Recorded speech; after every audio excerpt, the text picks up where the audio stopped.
Hello, Sonu classes में आपका स्वागत है। आशा करते हैं कि आप लोग सब कोई स्वस्थ और तंदुरुस्त होंगे। आज हम लोग ये ऑब्जेक्टिव लेके आए हैं। ये मेरा आज का ये 5वां लेक्चर होगा। इससे पहले 4 लेक्चर इस यूक्लिड विभाजन से अपलोड हो चुका है यूट्यूब पे। अब हम लोग ये इन ऑब्जेक्टिव को बनाने वाले हैं। देखिए, गांव में कीर्तन होने के कारण आप लोगों को कुछ संगीत की ध्वनि सुनाई दे तो आप लोग एडजस्ट कर लीजिएगा किसी तरह से। देखिए, प्रश्न दे रखा है, यदि प्रथम 13,986 भाज्य संख्याओं का योग n है तो n हमेशा भाज्य होगा। ठीक है, देखिए इस तरह का प्रश्न को ऑप्शन के आधार पे हल करना हमको। कह रहा है क्या कि 13,986 भाज्य संख्या का योग n है तो n हमेशा भाज्य होगा। सम संख्या विषम संख्या यानी किससे भाज्य होगा? 6 से, 4 से, 8 से या फिर इनमें से कोई नहीं। जैसे दिया है कि 13,986 ये टोटल क्या है? अभाज्य संख्या है। और बोल रहा है क्या? प्रथम अभाज्य संख्या। हम लोग जानते हैं कि प्रथम अभाज्य संख्या क्या होता है? 2 होता है। प्रथम अभाज्य संख्या 2 होगा। तो अभाज्य संख्या को तो यानी इस तरह से 2 से स्टार्टिंग करते करते कहां तक जाना है? 13,986 तक। और उस सबको जोड़ेंगे और जोड़ने के बाद चेक करेंगे कि ये किससे विभाजित हो रहा है। तो इस तरह से ये बहुत लेंदी हो जाएगा और बहुत ही बड़ा बन जाएगा, जिसके कारण समय काफी लगेगा। ऑब्जेक्टिव है तो इसको हम लोग ऑब्जेक्टिव की दृष्टिकोण से हल करेंगे। जैसे 2 दिया है, 2 दिया नहीं बल्कि यहाँ पे प्रथम 13,986 भाज्य संख्या बोल रहा प्रथम। तो पहला हो जाएगा 2, 3, 5, 7। इस तरह से क्या हो जाएगा? अभाज्य संख्या की श्रेणी आते जाएगा इसमें। ठीक है, टोटल 13,986 अभाज्य संख्या। तो हम ये देख पा रहे हैं कि जो अभाज्य संख्या है इनमें से केवल 2 एक ही ऐसा संख्या है जो क्या है? सम संख्या है। बाकी इधर जो भी संख्या आते जाएगा, जैसे 3 आया, 5 आया, 7 आया, 11 आएगा, 13 आएगा, 17 आएगा, वे सभी क्या होगा? विषम संख्या होगा। तो यहाँ पे 2 जो है वो एक क्या है? सम संख्या है। 2 सम संख्या। और इधर जो भी संख्या है, इधर जो भी संख्या आएगा वो कौन सी होगा? विषम संख्या होगा। वो विषम संख्या होगा। यानी जो नियम है कि सम संख्या प्लस विषम संख्या को ऐड करते हैं, सम संख्या और विषम संख्या को जब जोड़ते हैं तो वो हमेशा विषम संख्या के रूप में प्राप्त होता है। जैसे अगर इसमें से हम यहाँ पे जोड़ के दिखाएं, जैसे 2 को हम बाद में करते हैं, जैसे 2 लिख देते हैं प्लस इधर 3, 5, 7, ये जो भी आ रहा है क्या है? विषम संख्या है इधर। तो इसको इधर विषम संख्या है तो यहाँ पे नियम है कि सम संख्या में विषम संख्या जोड़ेंगे तो विषम संख्या आएगा। तो इधर जैसे 2, 5, 3, 8, 8, 7, 15, तो यहाँ पे 15 आया। तो ये जो प्रथम 2 ये तो सम संख्या है, बाकी जो भी संख्या जुट के आएगा वो विषम संख्या के रूप में आएगा। तो इसको जोड़ते थे, विषम संख्या आया और हमें पता है कि सम और विषम को जोड़ेंगे विषम आएगा। तो 15 में अगर हम 2 जोड़ते हैं तो कौन सी प्राप्त हो रहा है? विषम संख्या प्राप्त हो रहा है। और हम यहाँ पे जब ऑप्शन पे आते हैं तो कहीं पे हमें विषम संख्या नजर नहीं आ रहा है। तो इस हिसाब से हम देखें कि इसका जो हल होगा ऑप्शन नंबर बी हो जाएगा, इनमें से कोई नहीं। बी हो जाएगा इनमें से कोई नहीं, क्योंकि सम संख्या और विषम संख्या जोड़ने पर विषम आए। यहाँ पे विषम संख्या कोई है ही नहीं जो कि मेरा आंसर को दिखाए। यहाँ तो विषम संख्या नहीं है, इसलिए ऑप्शन नंबर क्या हो जाएगा? डी नंबर, इनमें से कोई नहीं। ठीक, अब जैसे यहाँ पे 8 नंबर प्रश्न पे आते हैं। 8 नंबर प्रश्न कह रहा है 625 के अभाज्य गुणनखंड में 5 के अधिकतम घात क्या आएंगे? ठीक है, 625 के अभाज्य गुणनखंड फैक्टर करके देखिए 5 का अधिकतम घातांक यानी घात क्या आएगा। तो देखिए 625 को अगर हम तोड़ते हैं 625, ठीक है, ध्यान दीजिए 625, तो इसको हम आगे जाएंगे 5 से लगाते हैं। 5 से लगाएंगे तो यहाँ पे आ जाएगा बच्चे 125 आ जाएगा।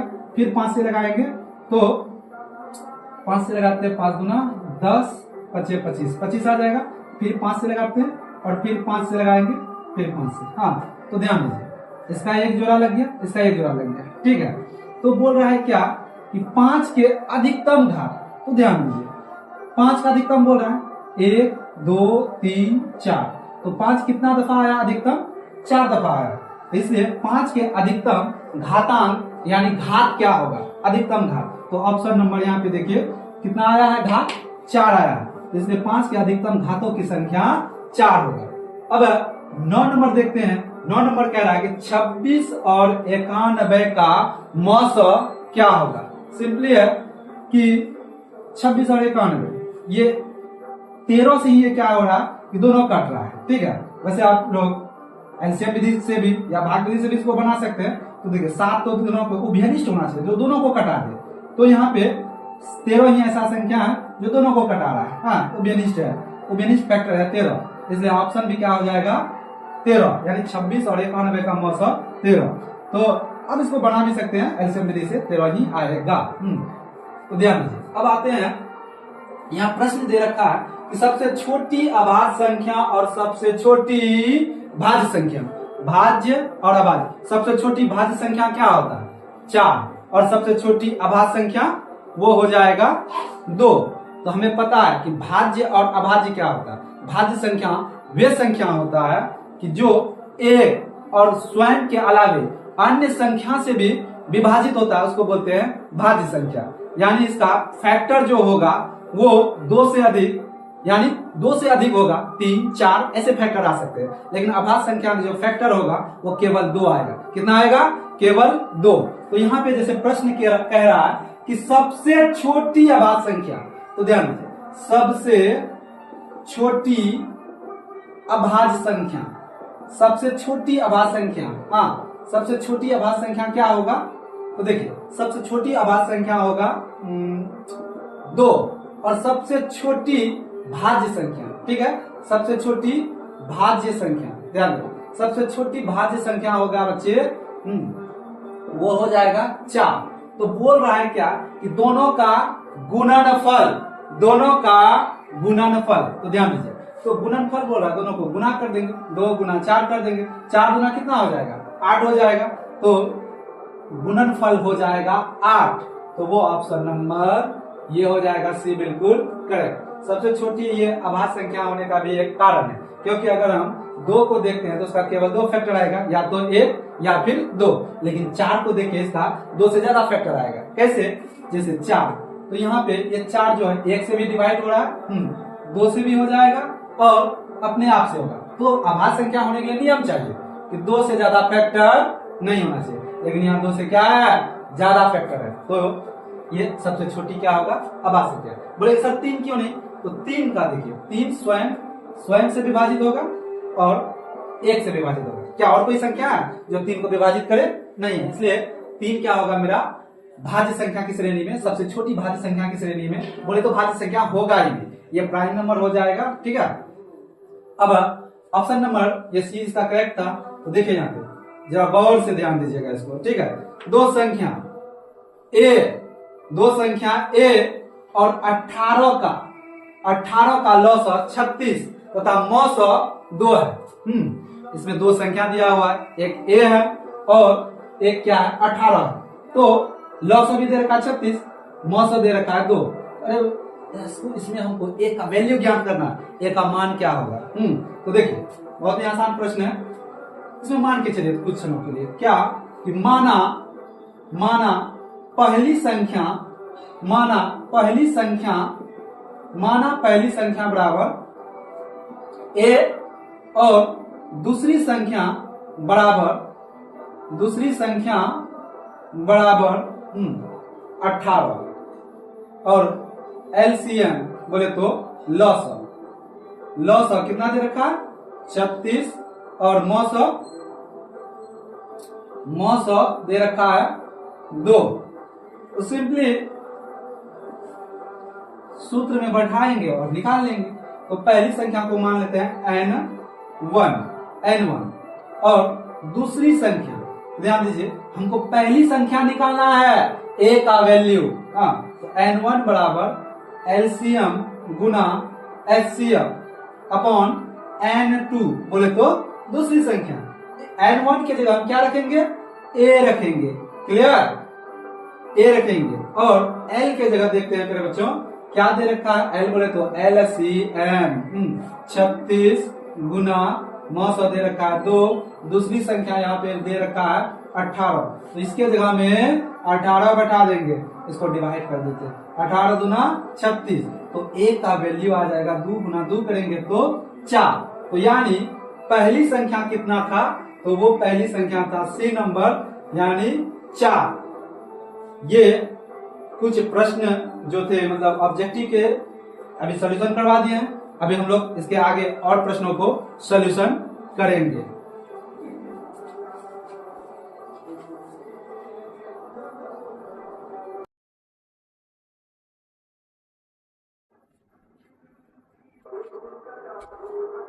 ठीक है, अब हम लोग 12 नंबर बनाने वाले हैं, तो देखते हैं 12 नंबर में क्या प्रश्न कह रहा है।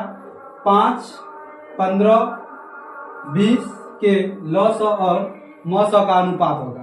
ठीक है, 5, 15, 20 के लॉ और मौसौ का अनुपात क्या होगा। ठीक है, जैसे यहाँ पे दिया है 9:1, 4:3, 11:1, 12:1। तो देखिए यहाँ पे सिंपली है कि इसका एलसीएम कर लेंगे, एलसीएम करके एचसीएफ से भाग दे देंगे, या बोले तो भिन्न के रूप में इसको लिख लेंगे। जैसे 5, 15, 20 ये दे रखा, इसका एलसीएम कर लेते हैं। हाँ, तो इसको लगाएं पहले 5 से लगाते हैं, 1, 3, 4। तो देखिए एलसीएम ज्ञात कीजिए, 5 तिया 15, 15 चुका 60, तो एलसीएम हो जाएगा 60 और एचसीएफ जो पूरा को कटा देगा, तीनों को कटा रहा है 5, 15, 20, तो वो क्या हो जाएगा, ये तीनों का बेनिस फैक्टर क्या है 5 है, तो यहाँ पे आ जाएगा 5।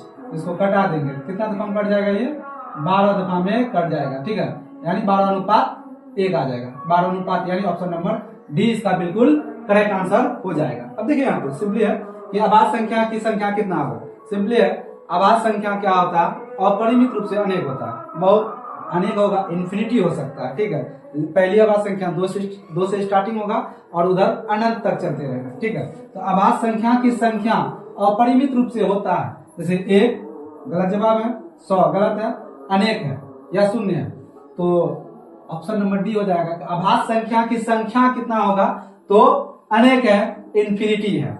अब यहाँ पे आते हैं 14 नंबर प्रश्न, बहुत ही अच्छा प्रश्न है। यहाँ पे दे रखा है कि 65 और 117, ठीक है, 65 और 117 का मौसौ 65m माइनस 117 के रूप में है। इन दोनों का मौसौ जो है इस रूप में है, लेकिन वो क्या है वो संख्या वो पता नहीं चल रहा है, लेकिन बताया जा रहा है कि 65 और 117 का जो मौसौ है वो इस रूप में है। तो आखिर वो रूप क्या है, आखिर वो अंक क्या है, वो संख्या क्या है, तो चलिए उसको हम लोग ज्ञात करते हैं। तो देखिए सबसे पहले बोला है मौसौ, तो 65 और 117 का क्या ज्ञात कर लेंगे, हम मौसौ ज्ञात कर लेते हैं। यहाँ पे 65, 117, तो देखिए इसको अगर हम 2 दफा में गुना करके चेक करें, 5 गुना 10, 6 गुना 12, 1, 13, तो ये 130 हो जाता है, नहीं लगेगा, तो एक दफा में यहाँ पे लगाते हैं 65, 2, 5, 52 आ गया, फिर लगा देते हैं, यहाँ उतर गया 65, लगाए एक दफा में 52 आ जाएगा कितना 3 और यहाँ 1, और फिर यहाँ पे 52 उतार दिए और 13 चुका 52, क्लियर, ये कट गया यहाँ पे। अब एचसीएफ हमको मिल चुका है कितना 13, एचसीएफ मिल चुका है 13, तो यहाँ पे हम देखते हैं 13। अब हिसाब पे आते हैं, दे क्या रखा है, वह रूप क्या है उसी को ज्ञात करना, तो पहले उस रूप को लिख देते हैं मौसौ के रूप में जो है। ठीक है, तो यहाँ पे देखिए 65m माइनस 117, ठीक, बराबर इसका मौसौ किस बराबर कितना आया 13।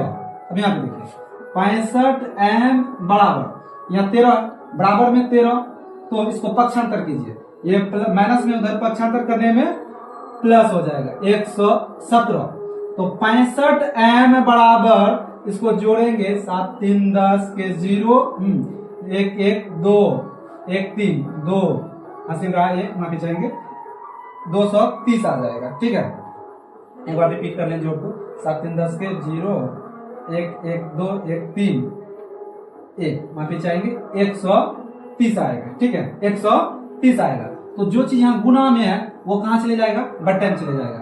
m बराबर 130 बटे 65, इसको डिवाइड कर दीजिए, 2 दफा में पूर्णतः क्या होता है विभाज्य हो जाता है, तो यहाँ पे 5 गुना 10 के 0, 6 गुना 12 1 0, 2 दफा में क्या हो गया, पूर्ण रूप से विभाज्य हो गया। तो m का वैल्यू क्या आया, आखिर m का वैल्यू क्या था, तो m का वैल्यू आया 2। ऑप्शन नंबर बी बिल्कुल क्या हो जाएगा, करेक्ट हो जाएगा। क्या किए, इन दोनों संख्या का एचसीएफ ज्ञात करके जो एचसीएफ के रूप में था उस रूप में यहाँ पे बराबर में उसको बैठा दिए, बाकी पक्षांतर किए और जो गुना में था उस संख्या को बट्टे में लेके आए, घटाने के बाद m का मान निकल गया यहाँ पे। इसलिए ऑप्शन नंबर ये क्या हो जाएगा, बी बिल्कुल करेक्ट हो जाएगा। आते हैं 15 नंबर प्रश्न।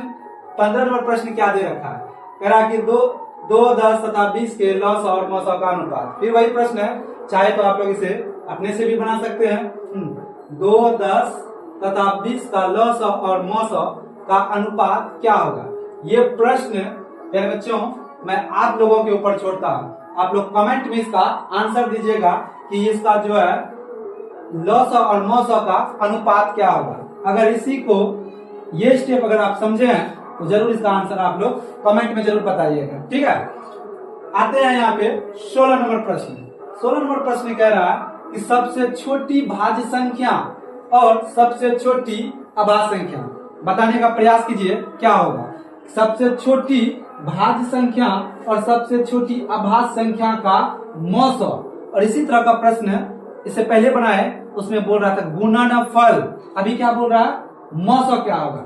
बहुत ही आसान प्रश्न है। सबसे छोटी भाज्य संख्या तो सिंपल है, सबसे छोटी भाज्य संख्या क्या होता है, वो होगा 4, और सबसे छोटी अभाज्य संख्या क्या होता है, वो होता है 2।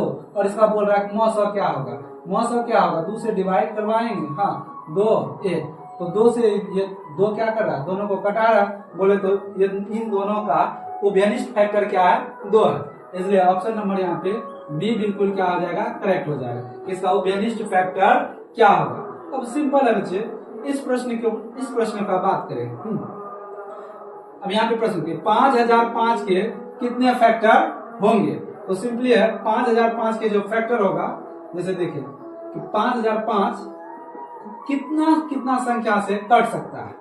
तो जैसे ये इसका टोटल फैक्टर की बात करें, ये पहले कट जाएगा 5 से कटेगा, उसके बाद 7 से कट जाएगा, फिर 11 से कट जाएगा और 13 से। आप लोग इसको पेड़ विधि से कटा के भी देख सकते हैं। तो इसका फैक्टर आएगा 13, इससे ज्यादा और फैक्टर नहीं कर सकता ये संख्या। तो इसलिए फैक्टर की संख्या गिन ले, 5, 7, 11, 13, तो ये आ रहा है क्या चीज, फैक्टर।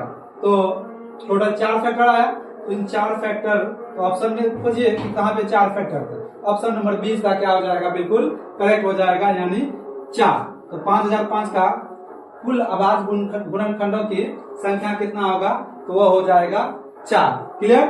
अब इधर कुछ प्रश्न है, इसको मिटाते हैं, फिर आगे बनाने का प्रयास करेंगे। तो 1-2 प्रश्न और इसमें से बनाते हैं ताकि वीडियो लंबा ज्यादा ना हो। तो जैसे हम प्रश्न देखें आगे क्या कह रहा, लास्ट प्रश्न हो गया 17 नंबर, ठीक है। 18 नंबर प्रश्न है, वही प्रश्न है 18 नंबर में कि 6, 8, 22 का लॉस और मौसा, हाँ 6, 8, 22 का लॉस और मौसा का अनुपात क्या होगा, हाँ क्या होगा। ऑप्शन ए मेरे बच्चों दे रखा है 132:1, बी दे रखा है 2:22, सी दे रखा है इसमें से 8:6, और डी है हाँ 12:3। तो चलिए इससे पहले मैं एक तो यहाँ पे जैसे 15 नंबर आप लोगों के ऊपर छोड़ दिए हैं कि देखते हैं इसका आंसर आप लोग कितना बताते हैं, ठीक है। अब यहाँ पे 18 नंबर प्रश्न को हम हल करते हैं। तो देखिए 18 नंबर प्रश्न क्या है कि 6, 8, 22 इसका एलसीएम ज्ञात करना, ठीक है। तो देखिए 6, 8 और 22, तो 2 से डिवाइड कर देंगे तो आ जाएगा 3, ये आ जाएगा 4 और इसका हो जाएगा 11। अब ये किसी और संख्या से डिवाइड होगा, नहीं होगा। तो सबसे पहले हम इसका HCF लिख देते हैं। HCF कितना हो जाएगा, दो तीनों को कटा रहा है इसलिए HCF 2, जो तीनों को विभाजित कर दे वही क्या होगा, 900 होगा। तो यहाँ पे LCM की बात करें, LCM तो 2 गुना 3 गुना 4 गुना 11 हो जाएगा। ठीक है, अब देखिए 11 चौके 44, 44 दुना 88, हाँ 88 गुना 3 करते हैं, 8 या 24 के 4, 8 या 24, 24 में 2 जोड़ देंगे तो हो जाएगा 26। हाँ अब देखिए बोल रहा है क्या, लॉस और मौसौ का अनुपात, क्या है, लॉस और मौसौ का अनुपात। ठीक है, लॉस और मौसौ का अनुपात। तो यहाँ लॉस कितना लेके आए हैं, ये 864, लॉस लेके आए हैं 864। तो अनुपात बोल रहा है डिवाइड कर दीजिए, हाँ 2 से डिवाइड कर देंगे तो इसका आधा 1 हो जाएगा, 3 और 2 132। इसको अनुपात के रूप में 1 लगा देते हैं तो 132 अनुपात कितना आया, 1। ऑप्शन नंबर बिल्कुल ए क्या हो जाएगा मेरे बच्चों, सही हो जाएगा। क्लियर। अब आगे प्रश्न देखते हैं। 19 नंबर प्रश्न क्या दे रखा है उस पर नजर डालते हैं। 19 नंबर प्रश्न है 96, हाँ 96 का अभाज्य गुणनखंड, 96 का अभाज्य गुणनखंड 96 का अभाज्य गुणनखंड क्या होगा, हाँ क्या होगा। ठीक, तो देखिए 96 का अभाज्य गुणनखंड क्या होगा, ऑप्शन में दे रखा है 2 पे 4 गुना 3 पे स्क्वायर, ए नंबर। बी नंबर दे रखा है 2 पे क्यूब गुना 3 पे क्यूब। सी नंबर 2 पे 5 गुना 3, 2 पे 5 गुना 3। उसके बाद डी नंबर जो दे रखा है वो है 2 गुना 3 पे 5, हाँ घात 5 दे रखा। तो देखिए बहुत ही आसान प्रश्न है और आसानी से इसको आप लोग भी सॉल्यूशन कर सकते हैं। फिर भी मैं यहाँ पे करा रहा हूँ। देखिए 96 दे रहा है तो 96 को तोड़िए 2 से देंगे, हाँ तो हो जाएगा 48, आप दोनों समझ 9। तो फिर इसको देंगे 24, फिर 2 से डिवाइड करेंगे तो आ जाएगा 12, फिर 2 से यहाँ पे 6 3। तो देखिए 2 को गिन लीजिए, 1 2 3 4 5, तो 2 के ऊपर में घात 5 आएगा, 3 क्या है 1 है। तो वैसे 1 लिखे या ना लिखे कोई फर्क पड़ने वाला नहीं है। तो देखिए ऑप्शन नंबर सी क्या है, बिल्कुल करेक्ट हो जाएगा कि 2 के ऊपर 5 और गुने में क्या है 3। ठीक, तो आज के लिए बस इतना ही, फिर मिलेंगे नेक्स्ट क्लास 19 से। नेक्स्ट क्लास में देखेंगे हम लोग 19 तो आज हो ही गया, 20 से हम लोग 31 नंबर तक या फिर 32 तक के प्रश्नों को हल करेंगे नेक्स्ट वीडियो में। सुबह तक आज आप लोगों को हिंदी व्याकरण समास का वीडियो मिल जाएगा, अपलोड कर दिया जाएगा। ठीक है, बने रहिए सोनू क्लासेस के साथ। जय हिंद, जय भारत।